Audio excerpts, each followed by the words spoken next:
तो स्वागत है आपका एक बार फिर अपने चैनल स्टडी विद समीर पर 10th क्लास की ज्योग्राफी चैप्टर 6 विनिर्माण उद्योग। आज इसका पार्ट 2 है। नेक्स्ट पिछली वीडियो में मैंने पार्ट 1 कंप्लीट करा दिया था। इस वीडियो में हम पार्ट 2 पढ़ने वाले हैं। पार्ट 2 आज इसका आखिरी पार्ट है। इसके बाद हमारा चैप्टर 6 कंप्लीट हो जाएगा पूरी तरह से। तो चलिए पढ़ते हैं। सबसे पहले खनिज आधारित उद्योग। अब खनिज आधारित उद्योग वो हैं जहाँ पर खनिजों को तैयार किया जाता है। धरती के अंदर से निकलने वाले हर तरह के खनिज, उनका यूज़ कैसे किया जाता है वो तो हमें पता है, लेकिन ये यूज़ करने लायक बनाए कहाँ जाते हैं? ये कारखानों में पहले इनकी सफाई होती है और इनसे डिज़ाइन बनाए जाते हैं, तब जाकर हमारे घरों तक यूज़ होते हैं। वे उद्योग जो खनिज में धातुओं को कच्चे माल के रूप में प्रयोग करते हैं खनिज आधारित उद्योग कहलाते हैं। सबसे पहले आता है लोहा तथा इस्पात उद्योग। अब लोहा तथा इस्पात उद्योग एक आधारभूत उद्योग है। बिल्कुल आधारभूत मतलब एक जगह टिक कर करने वाला है, क्योंकि बहुत भारी उद्योग होते हैं और इनको बार बार एक जगह से दूसरी जगह हटाए नहीं जा सकते। बहुत बड़े बड़े कारखाने बनाए जाते हैं इसके लिए, और सबसे भारी उद्योग यही है इस टाइम। तो भाई उद्योगों में सबसे भारी उद्योग यही है। विभिन्न प्रकार के इंजीनियरिंग सामान, निर्माण सामग्री, रक्षा, चिकित्सा, टेलीफोन, वैज्ञानिक उपकरण और विभिन्न प्रकार की उपभोक्ता वस्तुओं के निर्माण के लिए इस्पात की आवश्यकता होती है, स्टील की। लोहा तथा इस्पात एक भारी उद्योग है, बिल्कुल, क्योंकि इसमें प्रयुक्त कच्चा तथा तैयार माल दोनों ही भारी और स्थूल होते हैं। स्थूल मतलब हिलाए भी नहीं जा सकते। इसके लिए अधिक परिवहन लागत की आवश्यकता होती है। भाई लोहा और स्टील दोनों ही भारी उद्योग हैं। अब इनको लाना ले जाना बड़ा मुश्किल है परिवहन में भी, तो इसलिए इसका खर्चा कुछ ज़्यादा होता है। अब ये आता है इस्पात निर्माण प्रक्रिया।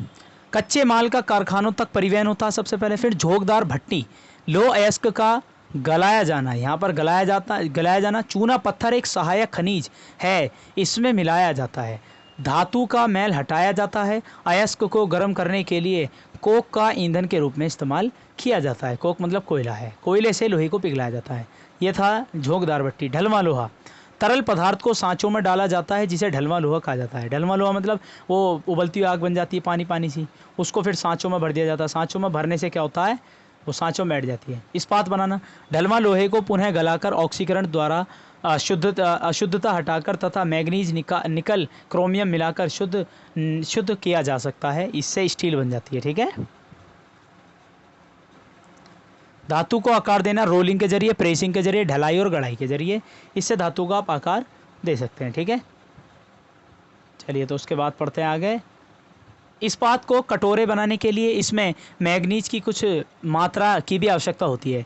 वर्ष 2016 में भारत 956 लाख टन स्टील का इस्पात यानी कि विनिर्माण कर संसार में कच्चा इस्पात उत्पादकों में तीसरे स्थान पर था। यानी कि 956 लाख टन स्टील विनिर्माण कर दी हमने संसार भर के देशों में, तो हम तीसरे स्थान पर थे। जब इस्पात के अधिक उत्पादन के बावजूद भी 2016 में यहाँ प्रति वर्ष प्रति व्यक्ति खपत केवल 63 किलोग्राम थी, जबकि इसी समय विश्व में प्रति व्यक्ति औसत खपत 208 किलोग्राम थी अमेरिका में।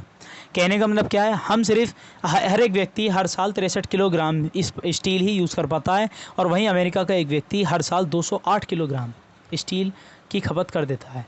सार्वजनिक क्षेत्र के लगभग सभी उपक्रम अपने इस्पात को स्टील अथॉरिटी ऑफ इंडिया माध्यम से बेचते हैं। 1950 के दशक में भारत तथा चीन से लगभग एक समान मात्रा में इस्पात उत्पादित किया गया था। आज चीन इस्पात का सबसे बड़ा उत्पादक है और इस्पात की सर्वाधिक खपत वाला देश भी चीन है। यानी कि स्टील का सबसे ज़्यादा यूज़ जो करते हैं वो भी चीन ही है, उसमें सबसे आगे।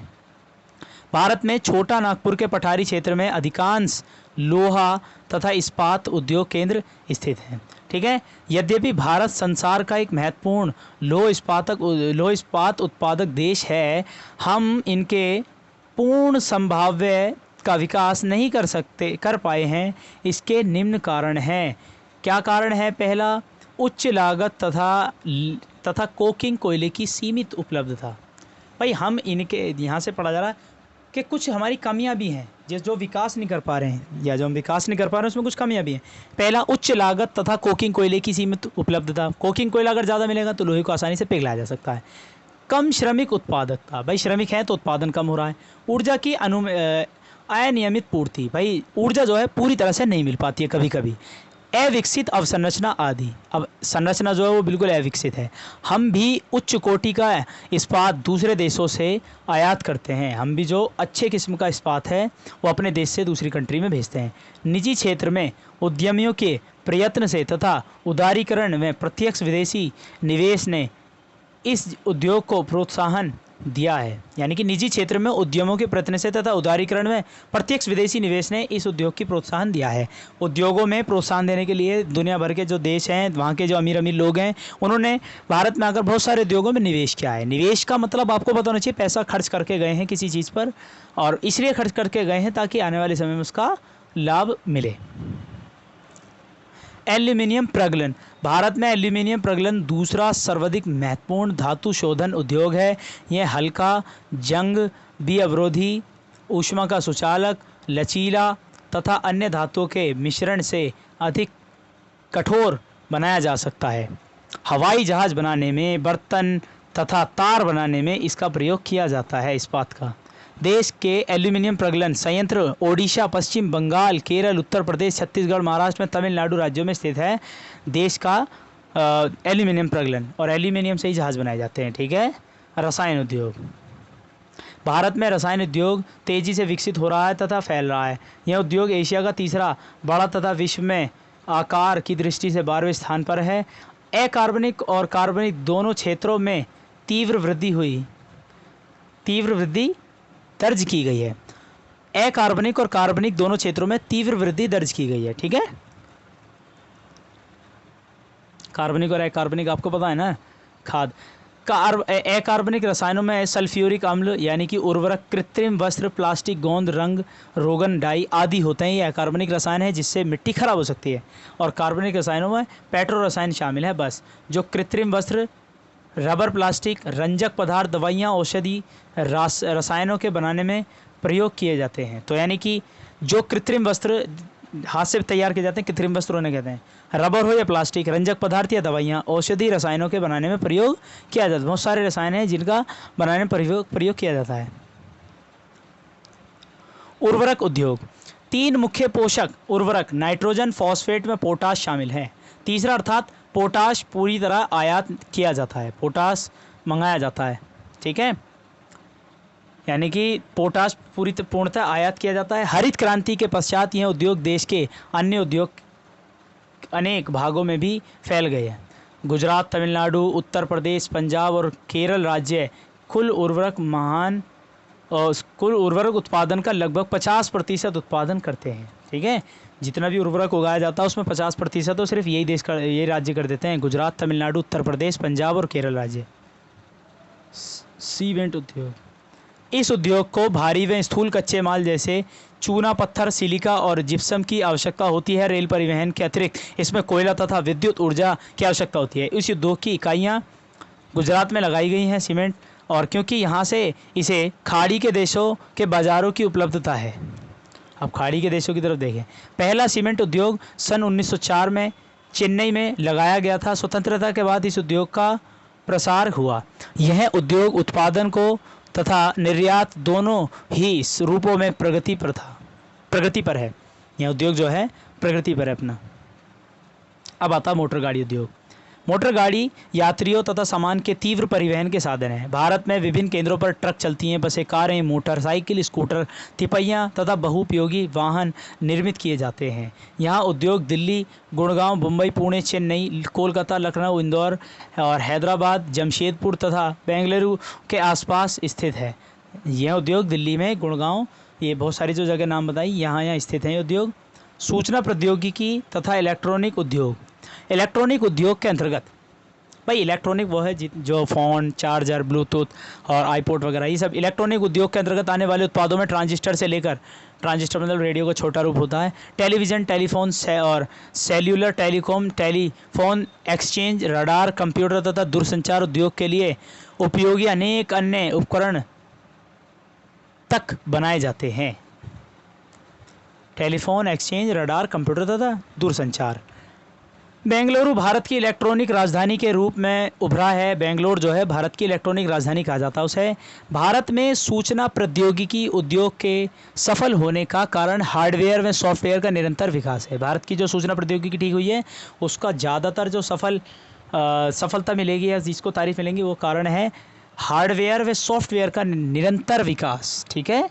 जो रंग अपमार्जक अम्ल, देखो यार, जो रंग अपमार्जक अम्ल, लवण या तथा भारी धातु जैसे सीसा, पारा, कीटनाशक, उर्वरक, कार्बन, प्लास्टिक और रबर सहित कृत्रिम रसायनों आदि जल में वाहित करते हैं। भारत के मुख्य अपशिष्ट पदार्थों में फ्लाई ऐश और फॉस्फो, जिप्सम तथा लोहा इस्पात की अशुद्धियाँ हैं। ठीक है।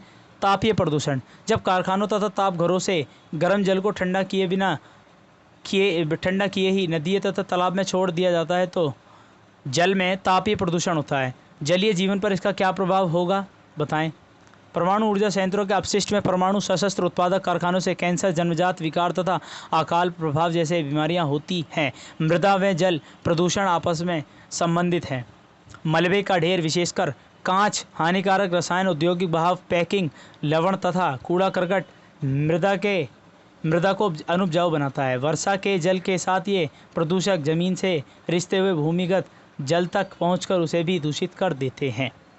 भाई वही, जब मिट्टी गंदी रहेगी, मिट्टी पे बारिश होगी तो सारा पानी निचड़कर धरती के अंदर जमा हो जाएगा, जिसे हम सब पीते हैं। ध्वनि प्रदूषण सभी जानते हैं। ध्वनि प्रदूषण से खिन्नता तथा उत्तेजना ही नहीं वरन श्रवण अक्षमता, हृदय गति, रक्तचाप तथा अन्य कायिक व्यवस्थाएं भी बढ़ती हैं। अनचाही ध्वनि उत्तेजना में मानसिक चिंता का स्रोत है। भाई अगर आपको जो ध्वनि पसंद नहीं है वो आपकी दिमाग खराब कर सकती है, चिंता बढ़ा सकती है। औद्योगिक तथा निर्माण कार्य कारखानों के उपकरण, जनरेटर हो या लकड़ी चीरने के कारखाने जैसे यांत्रिकी तथा विद्युत ड्रिल भी अधिक ध्वनि उत्पन्न करते हैं। भाई आप जानते हो, दीवार में छेद करने वाली ड्रिल हो, लकड़ी हो, जनरेटर हो, लकड़ी चीरने वाले कारखाने हो, यहाँ से ध्वनि बहुत ज़्यादा पैदा होती है और इससे इफेक्ट पड़ता है कानों के पर्दों पर। ठीक है। पर्यावरणीय निम्नीकरण की रोकथाम, कारखानों द्वारा निष्कासित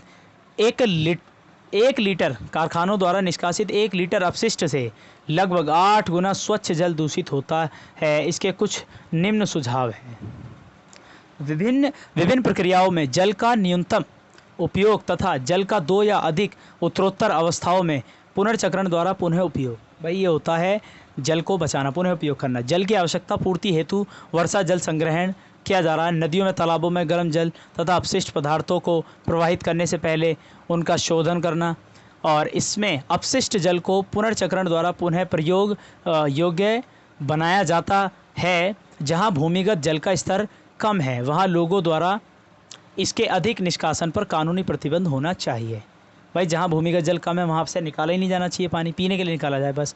वायु में निलंबित प्रदूषण को कम करने के लिए कारखानों में ऊंची चिमनियाँ होती हैं। भाई हाँ, वायु में निलंबित जो प्रदूषण को कम करने के लिए होता है, कारखानों में ऊंची चिमनियाँ बना दी जाती हैं, उस चिमनी में से धुआं निकलता रहता है।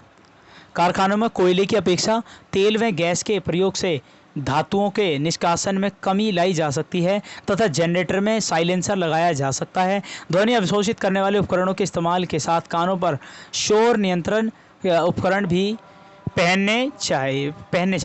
तो इसी के साथ आज वीडियो का ये आखिरी पार्ट था, पार्ट 2 चैप्टर 6 का, वो भी पूरा पढ़ा दिया गया है और इसी के साथ चैप्टर 6 कंप्लीट हो गया है। नेक्स्ट वीडियो में चैप्टर 7 लाऊंगा और आज के लिए बस इतना ही।